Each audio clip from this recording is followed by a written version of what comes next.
Untuk para wanita atau yang punya istri atau juga yang punya anak perempuan, ya.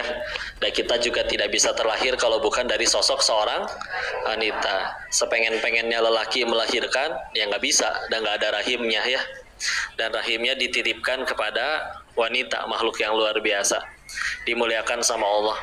Sampai dibuatkan begitu banyak peraturan untuk kalian wanita agar supaya benar-benar terjaga, ya.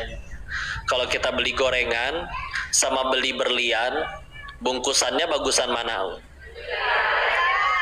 Lebih rapih mana, gorengan atau berlian? Ya. Terus kalau misalkan pengen dibawa, diambil, kalau gorengan mah tinggal comot, kalau berlian ada satpam yang jagainnya, ada etalasenya, ada gemboknya lagi, karena amat sangat berharga, ya. Pernah ngelihat ada gorengan ditaruh di etalase, digembok gitu, ya, disegel segala macam, ya? Tidak, ya. Maka kalau Allah sudah menjadikan para hamba yang namanya wanita begitu mulia, begitu berharga, jangan sampai kita sendiri yang menghinakan diri kita sendiri. Dengan cara apa jadi hina? Salah satu sumber kehinaan itu sebetulnya satu, dosa, ya. Miskin bikin hina nggak? Enggak. Banyak nabi yang pernah diuji dengan kemiskinan. Dititipi dunia bukan berarti dimuliakan. Makanya sengaja contoh-contoh yang dihinakan di dalam Al-Quran itu justru yang raja, kaya, berkuasa, Firaun, Raja Namrud, ya.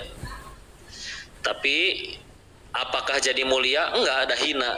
Terbukti sampai sekarang belum pernah ada seorang ibu pun memberi nama anaknya Firaun, ya. Ibu anaknya lucu banget, siapa namanya? Firaun kok. A'udzubillahi min dzalik, ya. Jadi aslinya bahkan di dalam Al-Quran kadang kata dosa itu ditulisnya tidak melulu dzunub, dosa, ya. Atau kadang justru malah ditulisnya zolamtu nafsi, artinya zolim kepada diri sendiri, ya. Karena emang setiap kali kita bikin dosa, yang rugi yang bikin dosa atau Allahnya? Bikin dosa. Satu dunia maksiat seluruhnya pun Allah nggak rugi sama sekali, yang rugi malah pelaku kemaksiatannya, ya. Sama kalau kita nurut sama Allah, Allah kayak nggak dapat untung, nggak dapat komisi, nggak dapat bonus, nggak. Tapi yang dapat kebaikan malah si pelaku kebaikannya. Jadi Al-Quran, petunjuk dari Nabi turun teh itu semuanya bukan Allahnya pengen sok-sok ngatur. Ribet amat sih, meni banyak pisan aturan. Tapi demi Allah aturan itu untuk kebaikan kitanya. Jadi dalam salah satu bab keimanan itu meyakini yang Allah suruh pasti baik buat kita, yang Allah larang pasti buruk buat kita, ya. Kalau memang manusia itu segitu pinternya, cerdasnya, dan dia bikin aturan sendiri, ya harusnya mah negara-negara yang sudah tanpa agama sekalipun harusnya udah lancar. Tapi ada negara-negara yang izin, kita ngelihat ada kayak waktu tinggal di Thailand contohnya, ya. Bingung ini laki-laki atau perempuan, ya. Ada laki tapi gelisnya, Insya Allah. Ada yang perempuan tapi gagah gitu, jag-jag, pakai tato, ya, pahili, ketuker-tuker, ya.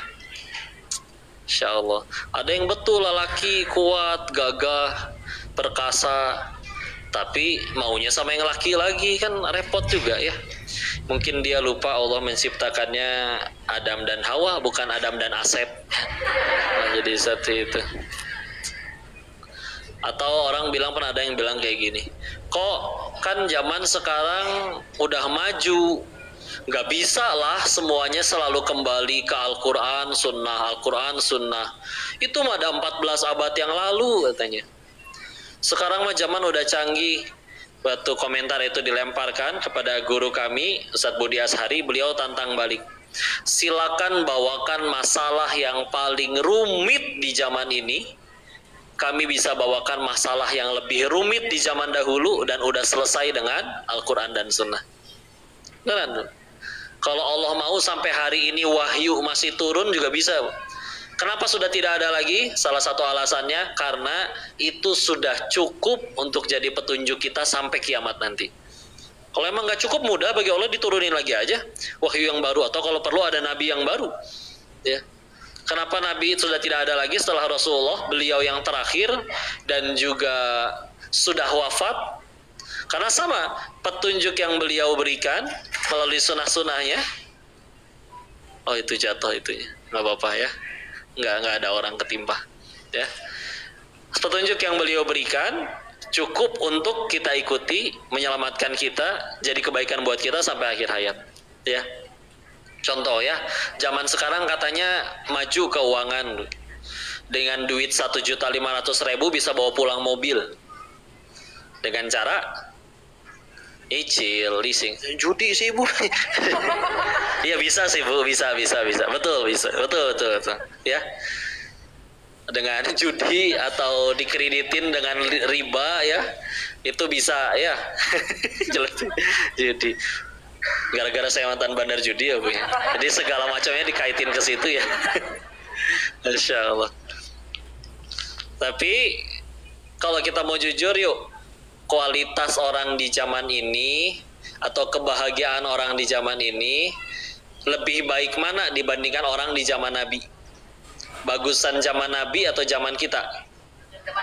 Zaman Nabi. Mereka tetap bisa lebih bahagia, mereka tetap bisa lebih makmur, mereka tetap bisa jadi manusia yang lebih baik meskipun fasilitasnya tidak seperti kita.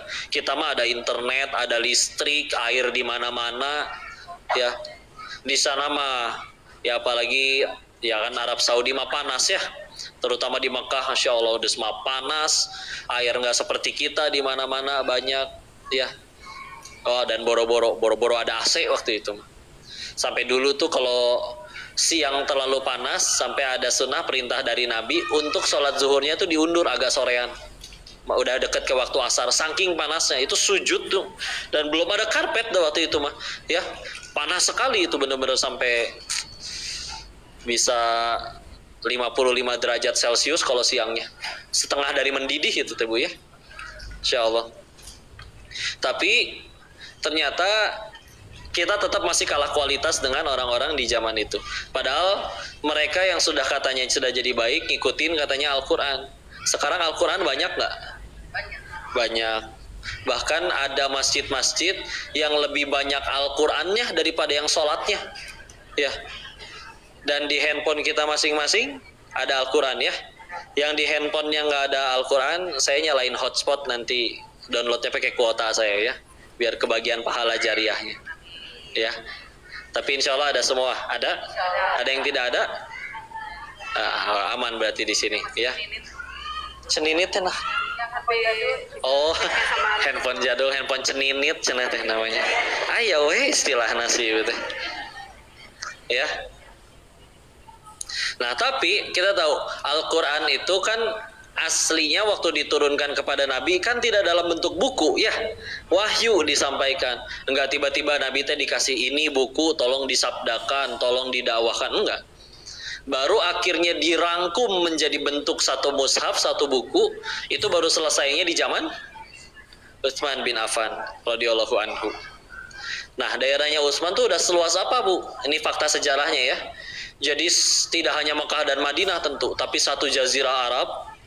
Sekarang itu terpecah, nggak bisa sampai 6-7 negara ya. Nggak cuma Arab Saudi, tapi ada Yaman, Oman, Qatar, Kuwait, Uni Emirat Arab ya. Dan juga Persia, sekarang Iran ya, sudah takluk juga. Negeri Syams tentu sudah, sekarang jadi 4 negara. Kalau disebut negeri Syams itu ada 4 negara sekarang. Palestina, Suriah, Libanon, satu lagi Yordania. Terus Afrika sebelah utara udah muslim semua juga. Mesir, Maroko, Tunisia, Libya, Aljazair, 5 negara. Gede-gede Masya Allah. Kayak gitu luas Masya Allah daerahnya seluas itu. Romawi Selatan pun sudah mulai masuk ke dalam Islam. Nah, tapi Di daerah seluas itu, tahukah kita waktu itu Al-Quran udah ada berapa, Bu? Kira-kira udah lebih banyak zaman ini atau zaman itu? Zaman ini jelas ya, percetakan di mana-mana sekarang, ya. Di zaman itu ternyata Al-Quran baru ada 5, berapa? 5. Seantero negeri seluas itu, Al-Quran baru ada 5 katanya. Menurut riwayat yang lain ada yang menyebutkan sudah ada 6, tapi yang lebih rojih pendapatnya dari Ustadz Budi Asari, beliau menyebutkan ada 5, baru ada 5 di saat itu. Lah, tapi kok bisa-bisanya mereka katanya hebat ngikutin Al-Quran, itu gimana cerita? Ya, kan berarti mereka nggak masing-masing megang mushaf, betul? Oh, berarti memang ya di zaman itu memang ya dihafal. Makanya beda kata iqra, bacalah, atau juga contoh di Al-Ankabut ayat 45, utslu, sama artinya bacalah. Tapi bedanya kalau utslu nanti akhirnya salah satu turunan katanya jadi tilawah. Emang tilawahnya mereka rajin tilawah. Standar mukmin itu, Bu, ya. Standarnya seorang mukmin khatam itu 40 hari satu kali.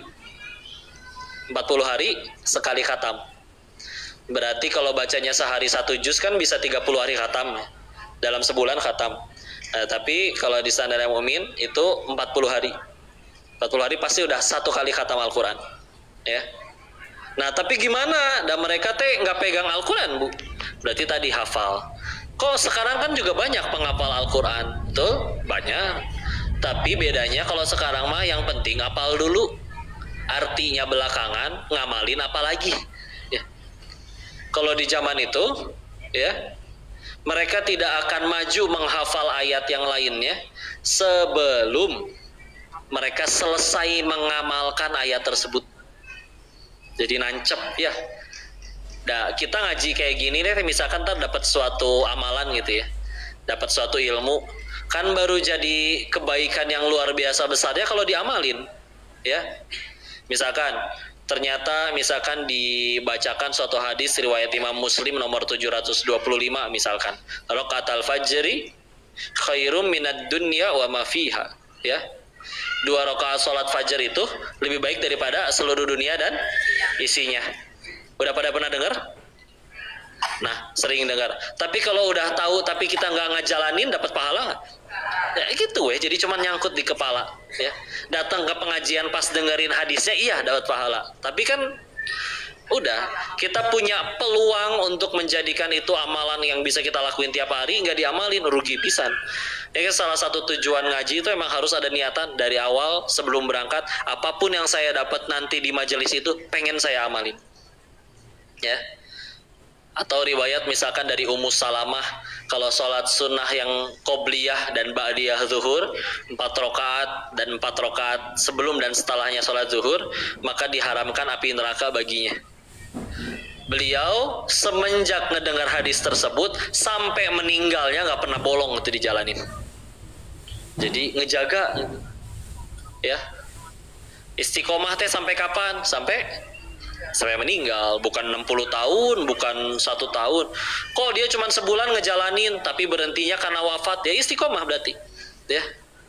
Kok udah ngejalanin 60 tahun tapi di 1 tahun terakhir nggak dijalanin lagi, belum istiqomah, ya. Dan ini penting ya, dan istiqomah itu adalah bicara bukan mati karena apa, tapi bicaranya mati sedang apa. Beda tidak? Kalau mati karena apa tuh misalkan sakit mati gara-gara COVID misalkan, karena COVID tapi sedang sujud terakhir, insya Allah husnul khatimah, ya. Atau contoh yang lain, kok meninggalnya mah di masjid si eta teh, oh masya Allah ini halusnya, tapi lagi nyolong speaker jatuh ketimpa, nggak jadi bagus, ya. Jadi yang paling penting matinya bukan karena apa, sedang apa. Lebih spesifik kan kalau sedang dilakukan. Nanti lebih ini lagi, bahkan hatinya juga. Jadi kan kadang orang nolong mah nolong tapi ada niat untuk dipuji. Sholat duha mah sholat duha tapi karena lagi ada calon mertua misalkan, ya. Dan ini aduh masya Allah, ya. Sedangkan kita tahu amalan itu tergantung niatnya. Bismillah, ya. Wanita, masya Allah. Di hadis riwayat Imam Ahmad kita tahu disebutkan nanti wanita itu diizinkan masuk surga dari pintu mana saja ya. Asal tadi melakukan yang 4. 1, sholat yang wajib, kita tahu ya. Jadi misalkan seumur hidup nggak pernah sholat sunnah bu, tapi wajib aja dijaga. Udah gitu puasa yang Ramadan, yang wajib kan Ramadan aja ya. Wajib Ramadan. Terus yang saya kayak Senin Kamis Ayyamul Bid atau Nabi Daud kan sunnah tambahan. Jadi seumur hidup nggak pernah puasa sunnah, tapi dia Ramadan, maka dia ditambah itu 2 amalan tadi. Lalu dia, koreksi kalau saya salah ya, dia menjaga harta suaminya dan juga taat kepada suaminya ya. Menjaga tuh nggak cuma harta ya, tapi juga menjaga dirinya ya, menjaga mohon maaf kemaluannya dan menutup segala pintu ya. Tahu-tahu ada WA, ini aku loh mantanmu waktu SMA, tutup segala pintu, jangan dibalas sama sekali ya. Dan juga dia taat, nah istilah, maka kata Rasulullah dipersilakan masuk surga dari pintu mana saja ya. Dan aslinya kan was-was syaitan itu kan baru jadi berat kalau diladenin. Contoh-contoh ya, kalau di rumah bunda nyalain murotal Al-Quran 24 jam gak mati-mati, itu kan setan gak betah. Tapi dia gak betah, gak bisa mencet tombol matiin sendiri. Coba, bisa gak? Enggak, kalau bisa ada horor juga ya, parum sorangan, insya Allah ya. Paling banter dia gimana? Paling kasih was-was. Apa itu? Sumpit ya? Oh, batas ya. Kayak sumpit tapi panjang. Insya Allah. Nggak apa-apa ya. Paling dikasih was-was ya. Bosan Al-Quran melulu, ganti atuh. Misalkan diganti. Tapi kalau misal orang yang nggak mau ganti, nggak mau, saya pengen tetap dengerin Al-Quran. Apa murotalnya dibanting sama setannya? Nggak ada, nggak bisa dibanting, nggak bisa apa-apa. Kata Allah, surat An-Nisa ayat 76, Inna kaida syaitana kana do'ifa. Sesungguhnya tipu daya syaitan itu lemah ya. Kapan baru jadi kuat? Kalau kita ladenin ya. Mulai pergi reuni, misal ketemu teman-teman lama, udah gitu ada WA masuk ya, teman lama, udah gitu mau curhat diladenin, akhirnya saling curhat, mulai nyaman. Nggak enak nih kalau di WA doang, ya udah sekalian makan siang. Oh, kalau udah kayak gitu berat. Tapi kalau dari awal WA-nya masuk langsung ditutup, diblok, udah lebih gampang. Laki-laki misalkan juga ya, sudah usia akil balik, belum punya pasangan, syahwat bangkit, sendirian di kamar, ada handphone, ada internet, aduh rusak itu ya. Kalau dari awal dia langsung taruh itu handphone, dia pergi keluar main bola kayak, bantuin tetangga pindahan kayak ya. Kok gimana kalau tetangganya lagi nggak ada yang pindahan, suruh pindah tetangganya. Pak, ayo Pak pindahan Pak. Saya ikut. Nggak gitu juga ya, insya Allah. Pulang capek, mandi, sholat, selesai urusan, capek ketiduran ya. Tapi kalau diladenin, lihat-lihat gambar dulu aja. Di gambar ada videonya 1 jam, 1 menit dulu aja. Oh udah susah kayak gitu ya. Jadi salah satu caranya ya, kalau kita nahan godaan waswas syaitan, jangan diladenin beneran. Sebisa mungkin jangan diladenin, terus segera cari orang banyak. Karena kalau sendirian lebih repot ya. Lagi kayak gitu tahu-tahu kemananya, ke masjid lah, lagi pada ngapalin Quran. Coba mau maksiat gimana, kiri kanan lagi pada ngapalin Quran ya. Insya Allah, bismillah. Maka itu salah satu caranya ya. Sila kita belajar. Ini nasihat untuk para wanita yang mulia. Di sini wanitanya udah pada nikah semua ini teh. Ada yang jomblo, angkat tangan. Ada di atas. Izin Bu ya, yang saya maksud jomblo yang memang masih muda baru akil balik. Jadi bukan janda Bu ya. Punten bisa. Kalau emang saya nanyanya janda ya saya tanya janda, bukan jomblo. Iya. Oh iya, mau ada sedikit pengumuman, mohon digeser mobil Innova platnya 1486 DS ya. Jadi bagi pemilik kendaraan Innova dengan nomor kendaraan 1486 DS mohon digeser cenah ya.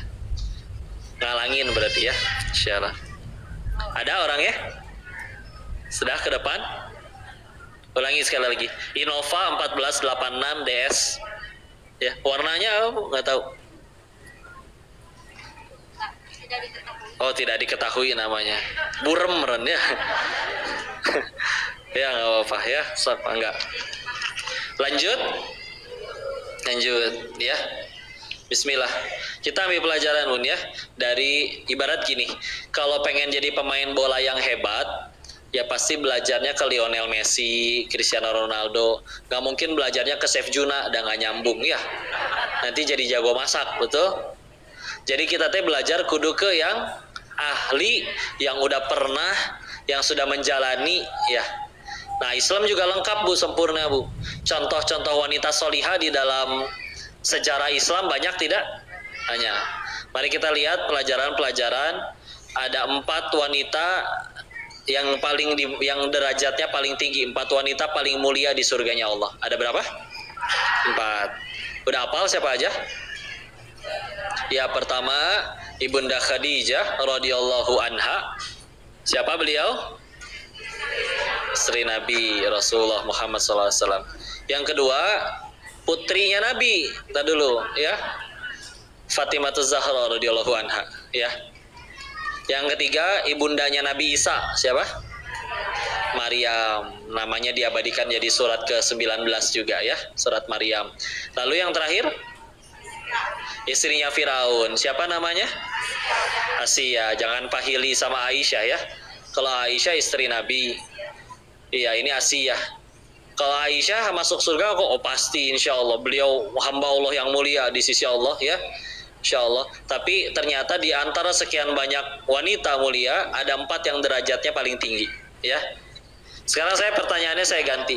Bu, mereka mendapatkan surga setinggi itu, kemuliaan setinggi itu di surganya Allah. Punten, hidupnya enak atau hidupnya pahit Bu?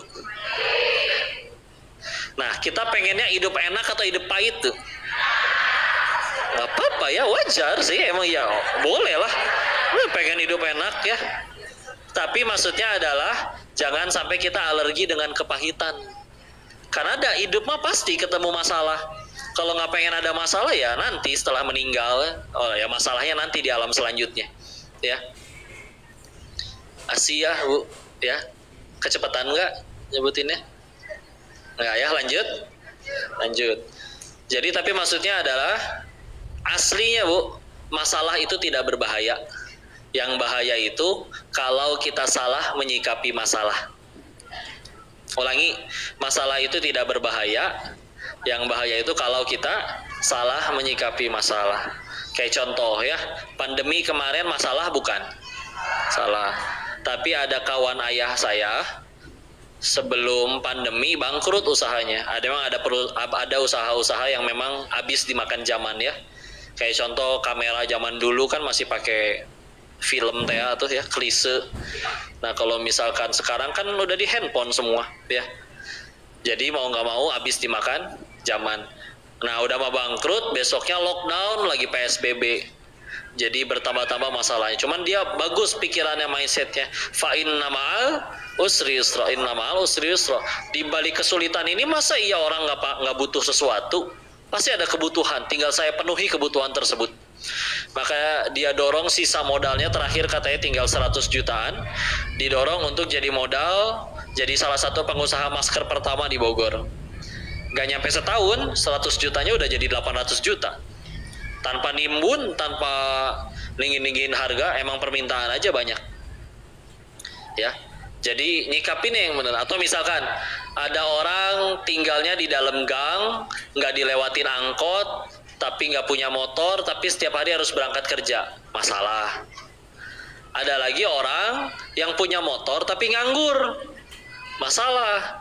Dipersatukanlah dua orang bermasalah tersebut dalam satu aplikasi namanya ojek online. Tapi jangan dipakai chattingan yang enggak ya. Ups. Ya. Terus kalau si pendiri aplikasi ojek online-nya minimal untuk dunianya dia lebih sukses, dah wajar atuh kan beresin masalah orang, ya. Jadi jangan alergi sama masalah, ya. Kepahitan apapun kan ujung-ujungnya cuma dua. Kalau tidak menggugurkan dosa, pasti meninggikan derajat. Yang bikin justru para nabi juga derajatnya pada tinggi, karena masalahnya lebih tinggi daripada orang-orang. Coba bayangin nabi teh hidupnya enak, kok nggak ada masalah, ya. Bangun siang, nggak dikenai kewajiban sholat, terus makan, nonton Netflix, ketiduran, sore jogging 5 menit, udah ngos-ngosan, tidur lagi sampai pagi, malam begadang nonton bola, begitu sampai meninggalnya misalkan, ya. Atau naon tantangannya, ya. Jadi apa yang mengangkat derajatnya? Tapi jadi tambah mulia gara-gara masalahnya. Atau misalkan ada buku kemarin, nama judul bukunya I Am Sarahza. Kalau ada yang tidak tahu, ini buku menceritakan perjuangan sepasang suami istri berupaya punya keturunan menanti selama 11 tahun. 11 tahun. Cukup lama atau tidak? Lama lah ya. Lalu kalau dipikir ulang lagi, kalau mereka menanti keturunannya cuma 2 pekan, ya, beres nikah, 2 pekan kemudian udah langsung strip 2. Kira-kira jadi buku nggak? Naon tantangan? Ya, coba cari nonton film, nonton apapun, pasti ada masalahnya kan, konfliknya kan, ya kan? Yang kalau makin berat masalahnya, ya makin ajib kayaknya ini film, ya. Ya gitu juga Allah, ya. Makin besar masalah yang kita hadapi, dosa semakin banyak berguguran, semakin tinggi derajat, pahala juga makin luar biasa. Punten. Bisa jadi yang pada kena penyakit yang kayak misalkan meninggal kanker, padahal usia masih muda, bisa jadi dia yang lebih terjamin surganya daripada yang seumur hidup sehat-sehat aja, Bu. Ya, betul? Ibu tahu buku Iqra, Bu, yang buat belajar ngaji? Siapa nama kiainya tuh penulisnya? Ada fotonya di belakang. Kiai Haji As'ad Humam, betul ya. Di fotonya kan beliau megang tongkat tuh, ya. Tapi faktanya dulu ya. Buku Iqra itu tercetak secara resmi yang saya tahu, secara resmi ya. Itu 150 juta kopi. Banyak tidak? Berarti beliau minimal punya pahala jariah dari 150 juta orang baca Al-Quran itu ngalir ke beliau. Insya Allah. Dan itu teh baru resmi, belum yang bajakannya. Kayak tanpa izin beliau misalkan, tetap ngalir, ya. Maka apa yang unik, beliau itu dari umur 18 tahun udah nggak bisa jalan, lumpuh. Makanya megang tongkat, ya. Jadi harus duduk di kursi roda terus. Beliau mau milih apa? Pasrah sama keadaan, marah sama Allah, nyalahin Allah kayak iblis, ya. Iblis waktu diusir dari surga kan nyalahin Allah. Engkau yang menjadikan aku sesat, wahai Allah. Quran surat 15 ayat 39, ya. Enggak, mau nyalahin, enggak nyalahin sama sekali. Dan beliau mikir, beliau mungkin bukan ahli tafsir, beliau mungkin bukan ahli hadis, yang diketahui apa tuh? Huruf hijaiyah, yang diajarin. Tapi kalau niatnya benar lillahi ta'ala, lihat Allah yang melanggengkan kitab tersebut sampai sekarang. Siapa di sini yang bisa baca Qurannya karena buku Iqra, angkat tangan. Tuh. Nyari semua kalau mau jujur, ya. Atau ada yang nggak tahu buku Iqra? Nggak mungkin nggak tahu juga dah, tapi ya. Orang nggak cuma di Indonesia dah, itu mah ke Malaysia ngelihat buku itu, ya. Masya Allah. Nah, jadi jangan alergi dengan kepahitan, justru yang kayak gitu tambah, ya, yang diselingkuhin suaminya, ya, dan setelah diselingkuhi itu dia jadi tambah dekat sama Allah. Tadi yang nggak pernah tahajud jadi ahli tahajud, jadi rajin baca Quran, punten, bisa jadi gara-gara kepahitan itu dia lebih terjamin surganya daripada yang suaminya nggak selingkuh. Meskipun yang suaminya udah nggak selingkuh juga nggak usah disuruh selingkuh juga, Bu, ya. Selingkuh dong biar aku dapat penggugur dosa gitu. Jangan, ya. Enggak lah, di sini mah soleh semua suaminya ya. Amin. Enggak ada yang main judi online, enggak ada yang main slot, ya. Enggak ada yang kelilit pinjol, insyaallah. Sing soleh lah, insyaallah. Jadi kita lihat balik lagi ya, 4 wanita ini. Mulai dari siapa? Misalkan Ibunda Maryam dulu ya. Udah mah soleha, menjaga diri, tidak pernah disentuh oleh laki-laki, tahu-tahu hamil. Biasa omongan netizen julid ya. Maha benar netizen dengan segala komennya, betul? Jadi kalau bahasanya surat Maryam, ya ukhta Harun, ya wahai saudaranya Harun, udah diomongin tuh. Perasaan saudaranya nggak gini. Dan kalau ngomongin gitu, entah kenapa bibirnya harus mereng-merengin. Dan kalau datang kadang ya Allah nunjuknya dia pakai bibir sekarang. Hati-hati ditampol malaikat tuh nggak balik lagi ya. Diomongin sama dah, bisa sakit hati juga. Beliau sampai meninggalkan kaumnya kan, bahkan sampai berharap lebih baik aku mati saja, andaikan aku mati saja dan orang tidak mengetal aku ya. Tapi ternyata ada hikmah luar biasa, jadi ibunda dari Nabi Allah, Nabi Isa alaihissalam ya. Dan apakah itu membuat beliau jadi hina? Enggak ya, Masya Allah, jadi mulia. Ibunda Fatimah Zahra radhiyallahu anha, kita kadang izin pernah ngelihat anak kepala desa aja tengilnya luar biasa ya. Atau dia punya jabatan di suatu perusahaan, bapaknya, terus karena bapaknya punya jabatan, anaknya jadi tengil ngegebukin anak orang sampai koma ya. Ya itu ya, macam-macam lah ya. Nah ini beliau adalah anak dari manusia paling mulia ya, Rasulullah Muhammad SAW. Nggak ada sombong-sombong ya, nggak ada tengil-tengilnya, nggak ada memanfaatkan gitu ya. Nah, kalau beliau mau tolong bawakan tanduk untuk saya kemana-mana di singgasana, tolong itu bilangin kata ayah saya itu hartanya sudah diserahin semua ke saya. Kalau mau belagu ya. Nah enggak. Akhirnya menikah pun mahar dari suaminya Ali bin Abi Thalib radhiyallahu anhu karamallahu wajhah adalah baju besi perang. Mau dipakai ke mana Bu? Ya. Enggak bisa dipakai kemana-mana juga ya.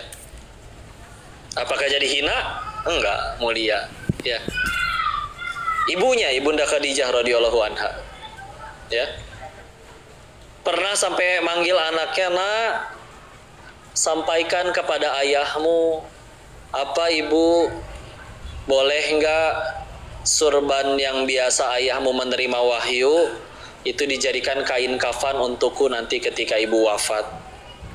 Kata putrinya kan, kenapa ibu nggak bilang sendiri ke ayah gitu ya, ke bapak? Dijawabnya apa? Ibu malu, takut selama ini baktinya kepada ayahmu belum cukup. Itu kalau saya lagi ada di situ Bu, pasti nyeletuk Bu. Punten ibundanya, itu nggak cukup belah mana ininya teh ya. Han bunda teh dulu teh paling kaya, wanita paling kaya sejazirah Arab itu teh ya, saudagar wanita. Habis semua demi mendukung dakwah suami, itu kurang baktinya belah mana ya. Kalau di zaman sekarang pun misalkan, dulu Rasulullah setelah lama di Gua Hiro pulang-pulang tahu-tahu minta diselimuti, zamiluni. Coba suami ibu nggak pulang berminggu-minggu, nyampe rumah minta diselimutin. Ditambah ada bunyi token bunyi udah berisik banget tuh, makin nyaring. Coba Bu, diselimutin atau diusir? Karena dikasih selimut tapi di luar aja ya, nggak usah pulang sekalian ya. Insya Allah. Tapi kan itu kan Rasul ya, boleh lah ya, Insya Allah. Makanya beliau tuh jadi bahkan menambahkan di akhirnya berkata langsung kepada suaminya kan, hai suamiku, wahai Rasulullah, jika kau butuhkan bantuanku untuk berdakwah sedangkan aku sudah tiada, maka galilah kuburku, ambil tulang belulangku, jadikan jembatan untuk menyeberangi kemanapun kau mau berdakwah. Sampai segitunya tuh berbaktinya ya, tidak pernah meninggikan suara di hadapan suaminya ya. Balik lagi kadang, ntar dulu suaminya jenis seperti apa dulu nih ya kan ibu yang milih suami ibu sendiri ya, masa salah saya juga ya. Insya Allah. Karena luar biasa lah beliau mah.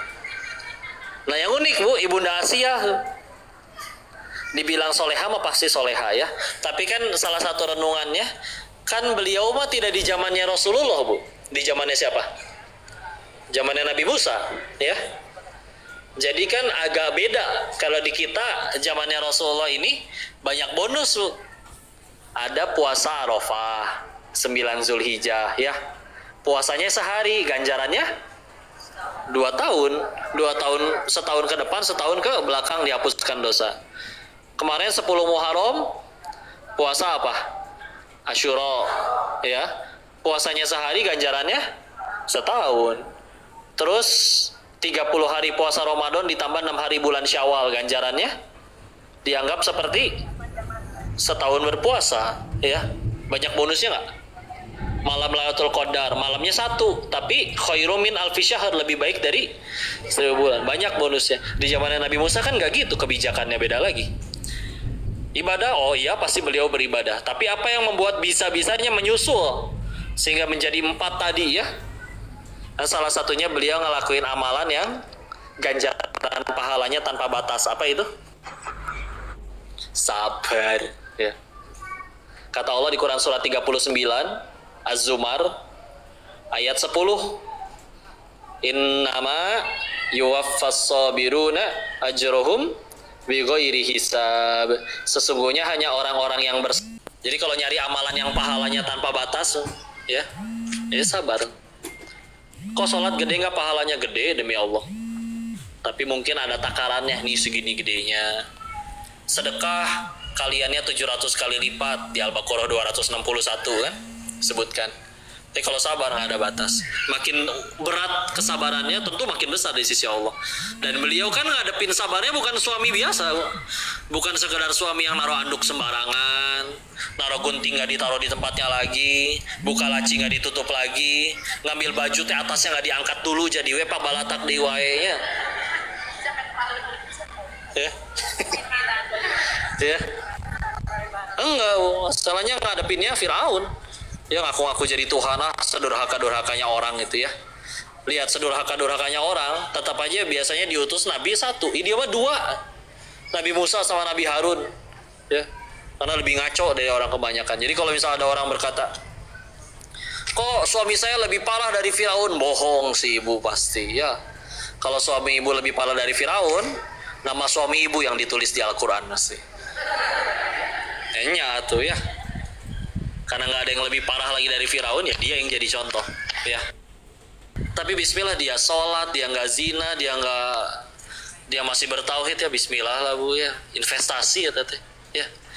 Nah kalau misalkan dilihat di dialog, kalau pengen jujur ya mungkin kitanya karena terbiasa melihat yang bukan hak kita ya. Habis ngelihatnya yang ditontonin drama Korea terus, nengok suami kan kumaha Bu. Beneran Bu.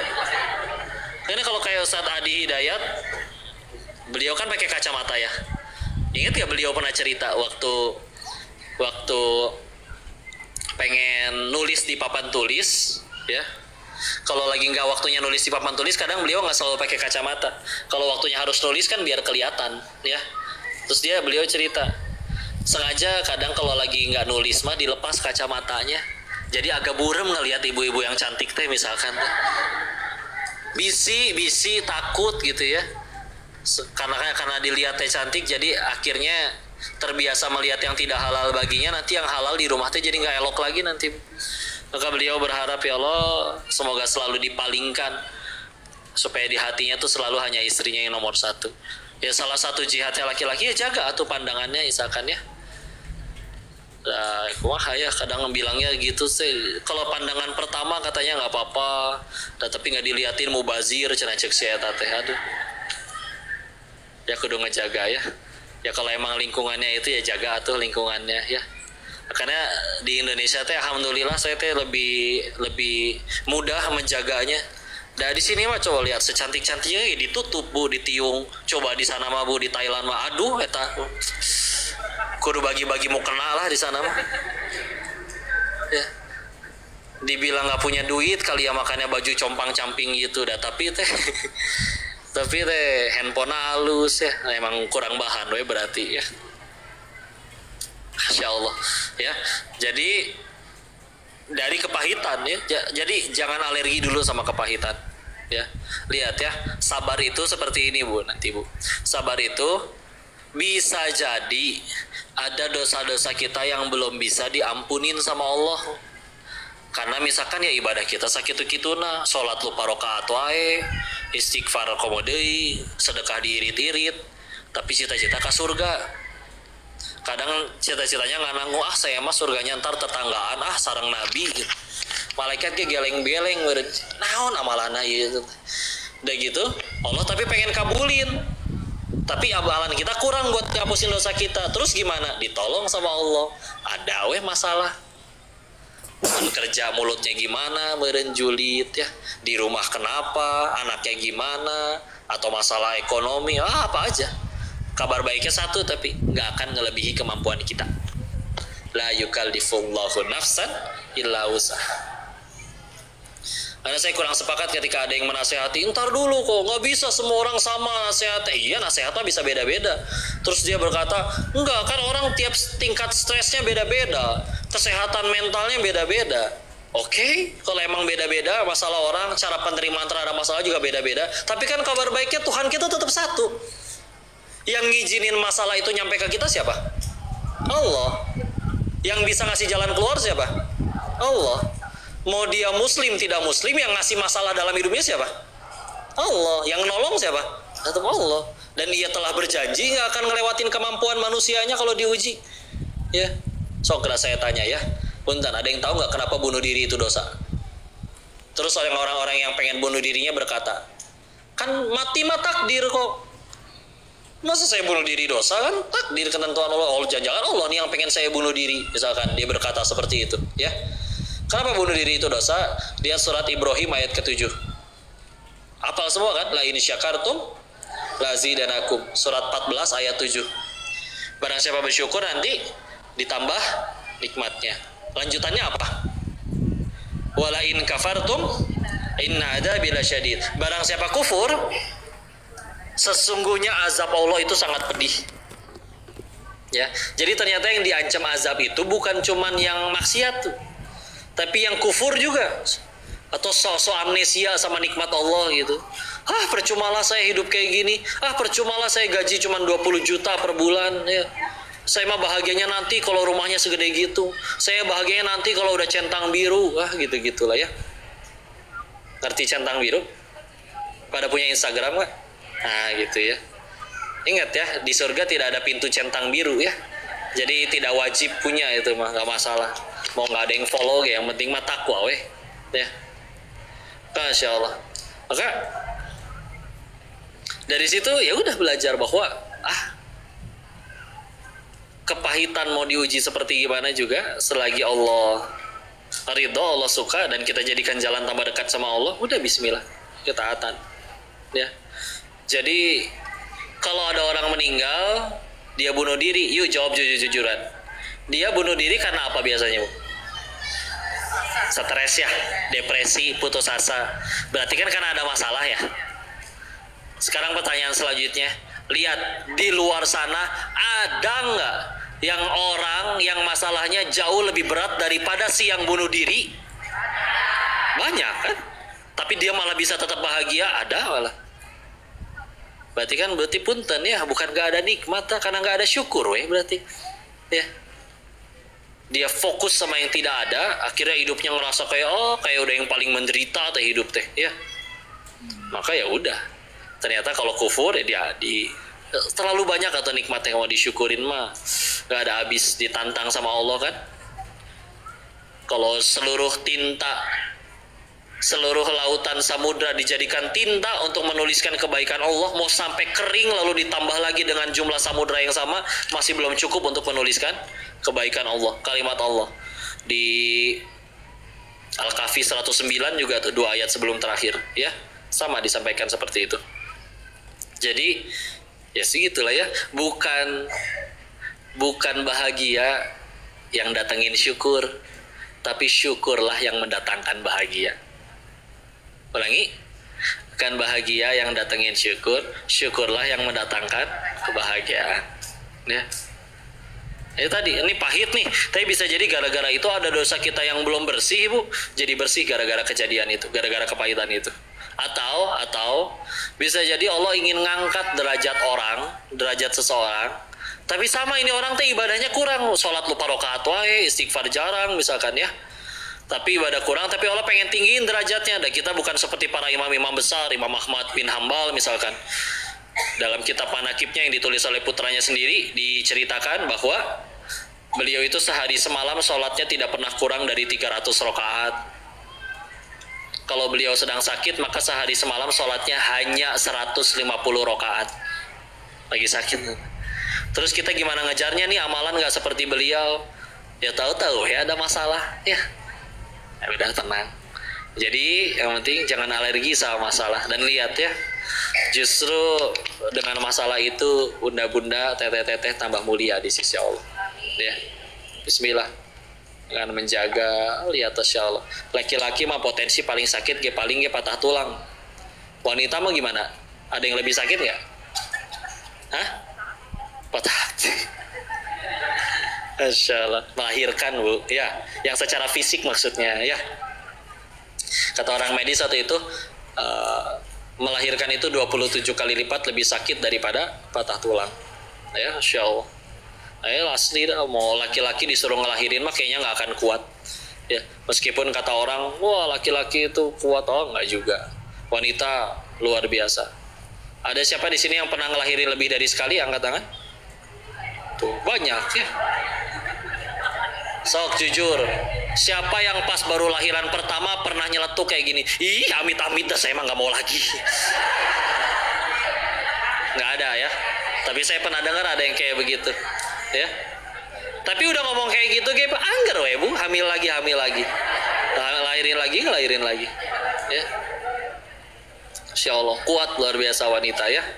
Makanya sok kelihat gerak film-film azab kan pemeran utamanya wanita semua, ya. Berat yang ngadepin ujiannya gitu ya. Indosiar sok tontonin ya, Pintu Berkah, ya. Kayak malaikat pisan lah itu mah, dijahatin kayak gimana ge, luar biasa. Saya ada PR renungan ya, Bu. Di Jepang itu kan banyak film porno, ya. Karena katanya ternyata di sana itu banyak orang nggak mau nikah. Kalau di Korea banyaknya drama romantis. Karena di sana tingkat perceraian itu tinggi. Jadi dibikin rumah tangga tuh kayak indah pisannya. Nah, coba di Indonesia, kenapa banyaknya film azab ya, Bu ya? Sok jadi PR ya.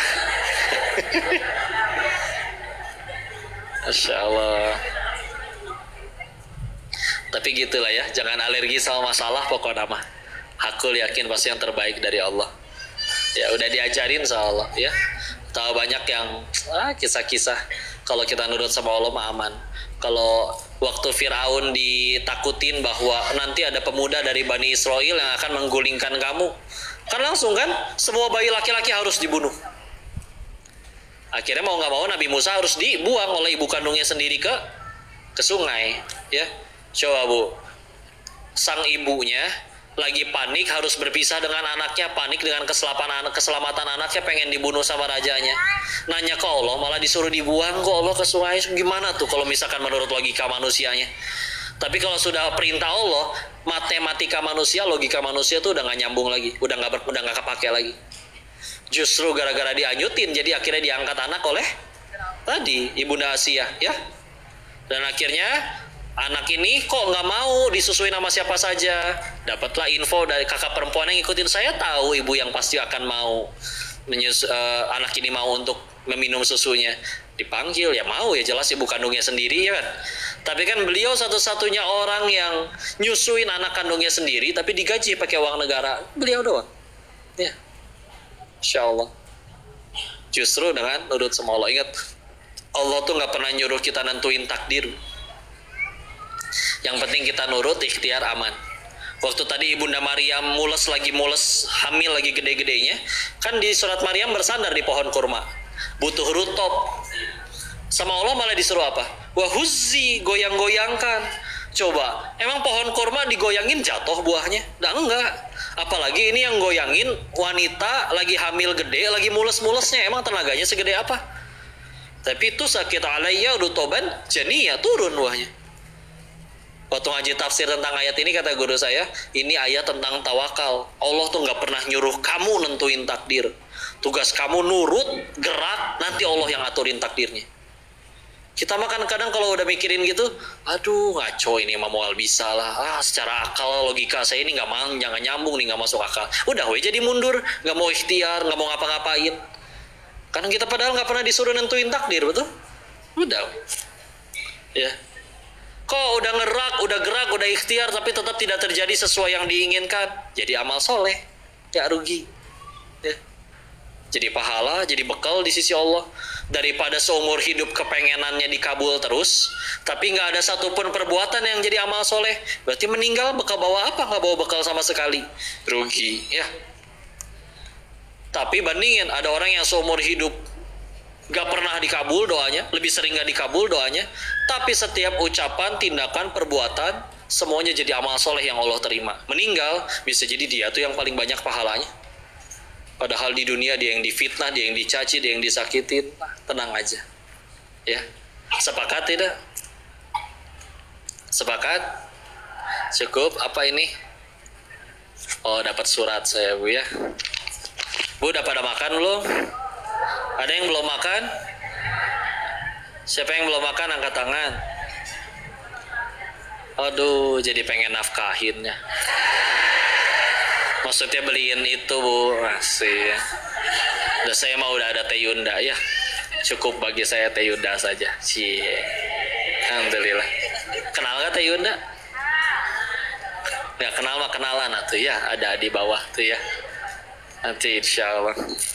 Alhamdulillah. Bu, tenang ya, semoga udah Allah aturin. Sok nih hiburan ya, saya suka nanya kayak gini. Bu, jangan takut jadi tua ya. Kenapa jangan takut?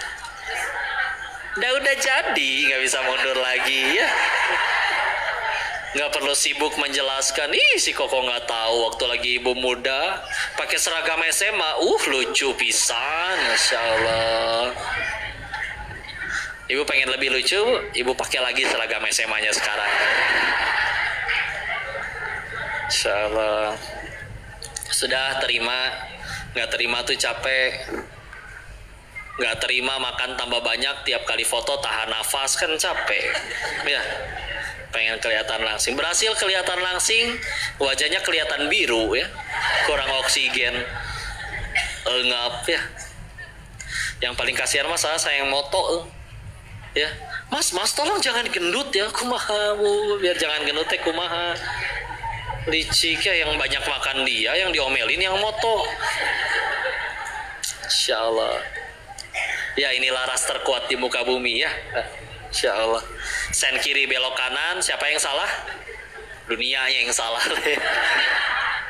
Masya Allah, luar biasa. Bu, ibu suka foto-foto nggak? Kenapa ibu teh kalau foto nggak bisa satu kali? Hah? Masya Allah. Sakali anggar we 3 kali. Belum timernya 10 detik. Aduh. Cara rangkelnya. Masya Allah. Bu, ibu misal foto 10 orang. Yang 9 udah sempurna senyumnya, tapi ibu perem sorangan. Ulang moal. Nah, bagus jujurnya. Foto yang kedua sama orangnya, sama kameranya, sama yang moto, sama tempatnya. Yang 9 perem sekarang Bu. Tapi ibu udah cantik sendiri. Di-update moal.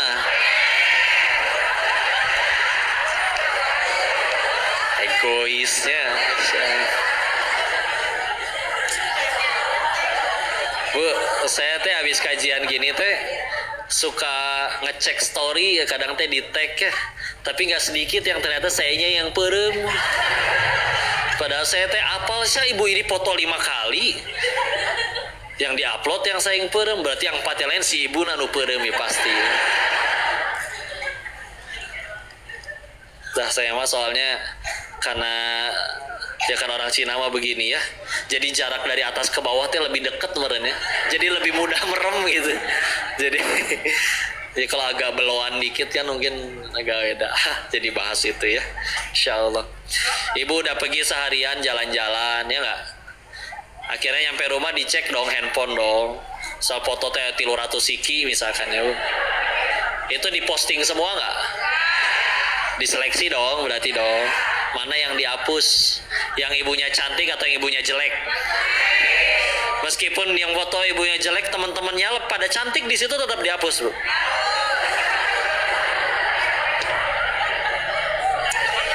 Terima kasih ya. Makasih. Pantesan dulu kurban, waktu Idul Kurban harus hewannya jantan ya Bu ya. Pak. Ya karena begitulah betina ya, jangankan berkurban, mengalah saja tidak mau. Udah sisain waktu buat tanya jawab ya. Atau tanya jawab atau foto-foto, sok suruh pilih, nggak boleh dua-duanya.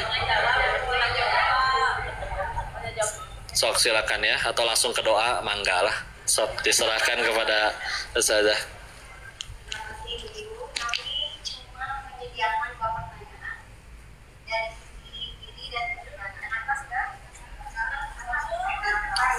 Ditipu.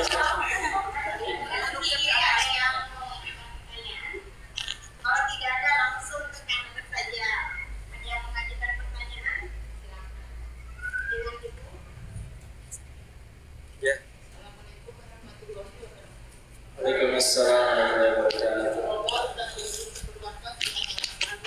Amin, amin ya Allah, jazakillahu khairan. Reunian.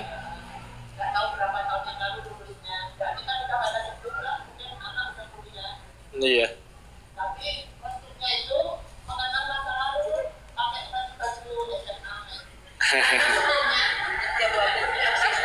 Masya Allah. Baik, diulang dulu pertanyaannya. Kan katanya zaman sekarang banyak reunian, tapi deh lulusnya udah entah kapan, anaknya udah kuliah lagi ya. Terus untuk mengenang masa lalu teh jadi atuh namanya nini makin gitu. Ya ibu-ibu tuh jadi pada pakai seragam SMA lagi, gimana hukumnya? Ya ini mah sebetulnya udah pada tahu ya. Udah bicara hukum mah, kalau bicara tentang pakaian mah kan sudah jelas. Ada aurat yang harus dijaga ya. Kalaupun ternyata akhirnya sudah dijaga auratnya, maka bab selanjutnya kan ada kebiasaan urf ya, yang ini juga menyesuaikan. Jadi di dalam Islam juga dianjurkan kalau misalkan di situ, di suatu daerah misalkan, di situ tuh memang kalau biasanya orang sholat itu pada pakai sarungan semua misalkan, agak aneh di situ tidak biasa kalau misalkan pada pakai celana ya, maka apalagi dia pengen ngimamin atau pengen khotbah dan kebiasaan di situ meskipun celana juga menutup aurat, maka tetap dianjurkan ikutin kebiasaan di situ ya. Nah ini kira-kira biasa nggak Bu kalau ibu pakai seragam SMA lagi ya? Nah tapi sekali lagi itu kan hanya bicara fikih ya. Mohon diingat di atas fikih itu selalu ada yang namanya takwa ya. Kalau fikih hanya bicara hukum Bu, boleh tidak, halal haram, paling mubah, sunnah makruh. Kalau takwa bicaranya bukan boleh atau tidak lagi, tapi bicaranya Allah suka atau tidak ya.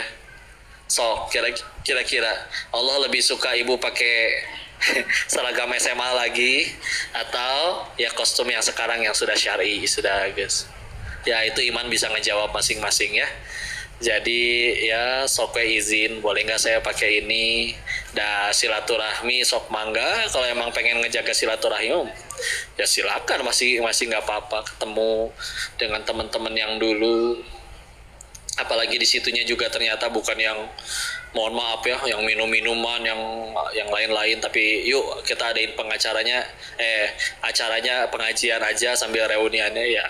Selagi pokoknya indikatornya satu lah, lakuin apa aja yang membuat kita tambah dekat sama Allah. Ya, lebih aman, lebih tenang, lebih nyaman, lebih selamat. Ya, wallahu a'lam bishawab. Mudah-mudahan bisa menjawab pertanyaan. Untuk pertanyaan kedua, silakan dari Maga. Yang keras ya, soalnya naiknya susah. Waalaikumsalam warahmatullahi wabarakatuh.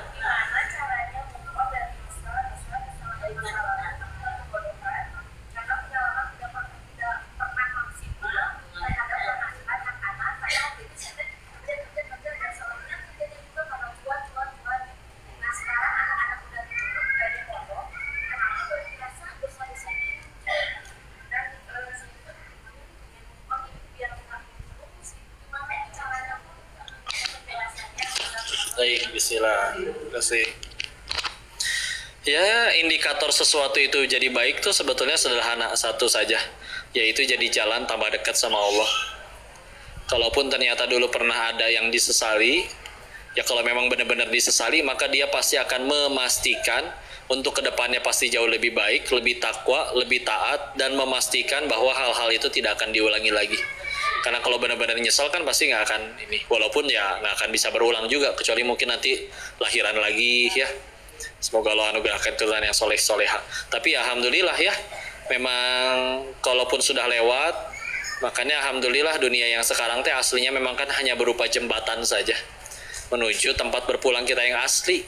Yang di sana itu kalau berhasil selamat, maka ya akan sampai di tempat bahagia yang abadi, nikmatnya abadi.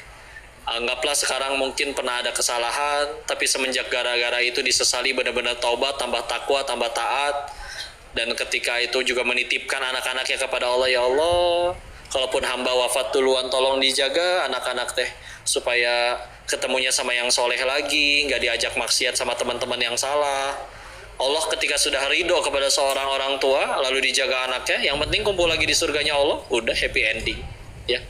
Maka ya tetap aja jawabannya terus aja tingkatin takwa, taat sambil dijaga, terus minta tolong kepada Allah supaya anak-anak terjaga.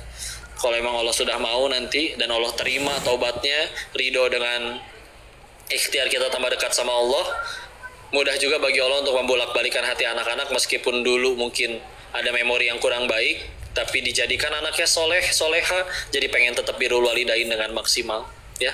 Bismillah lah, hati siapapun itu kan digenggam oleh Allah. Tugas kita hanya melayakkan diri di hadapan Allah agar mudah-mudahan yang Allah inginkan sesuai dengan yang kita inginkan. Semoga Allah anugerahkan keturunan yang soleh-soleha, Bunda ya. Wallahu a'lam bishawab. Cukup? Baik ya, bismillah. Mohon ridhonya, kita tundukkan hati dan kepala kita sejenak bermunajat ke sisi Allah. A'udzubillahi minasyaitonirrajim. Bismillahirrahmanirrahim. Allahumma salli ala sayyidina wa habibina wa syafina wa maulana Muhammad wa sallim radiyallahu tabaraktahu ta'ala an kulli